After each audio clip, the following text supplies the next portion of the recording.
নমস্কার বন্ধুরা, বাসাই রান্নাবান্নাতে সকলকে স্বাগত। আজ তোমাদের সাথে শেয়ার করব নিরামিষ দিনে দুর্দান্ত স্বাদের একটা রেসিপি, নিরামিষ ভাপা পনিরের রেসিপি। এই ভাপা পনির বানানোর জন্য আমি এখানে 200 গ্রাম মতো নিয়েছি পনিরের টুকরোগুলোকে বড় করে এইভাবে কেটে নিয়েছি।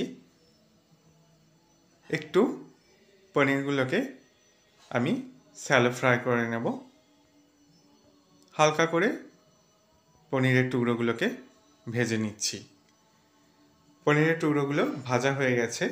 এবার একটা পেস্ট তৈরি করার জন্য মিক্সার জারের মধ্যে প্রথমে কালো সর্ষে দিয়ে দিচ্ছি, অল্প একটু সাদা সর্ষে দিয়ে দিচ্ছি, কাজু বাদাম, এবার একটু পোস্ত দিয়ে তারপর নারকেল কোড়া দিয়ে দিয়েছি, একটা কাঁচা লঙ্কা দিয়ে দিয়েছি। এবার দিয়ে দিচ্ছি টক দই,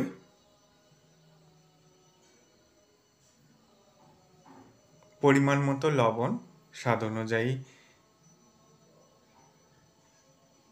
চিনিও দিয়ে দিতে হবে, হলুদ গুঁড়ো আর কাশ্মীরি লঙ্কা গুঁড়ো দিয়ে দিলাম,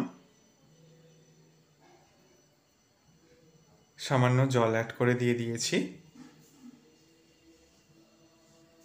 পেস্টটা তৈরি হয়ে গেছে। একটা টিফিন বক্সের মধ্যে মিশ্রণটাকে নিয়ে নিলাম। এরপর ভেজে রাখা পনিরের টুকরোগুলোকে দিয়ে দিচ্ছি।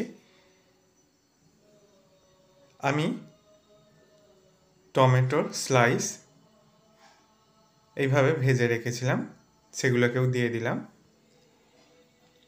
এরপর ওপর থেকে কাঁচা সরিষার তেল দিয়ে দিচ্ছি। এরপর একটা কাঁচা লঙ্কা দিয়ে দিচ্ছি। টিফিন কৌটার বক্সের ঢাকাটা এঁটে দিলাম। এরপর এটাকে ভাপানোর জন্য দিয়ে দিচ্ছি। জাস্ট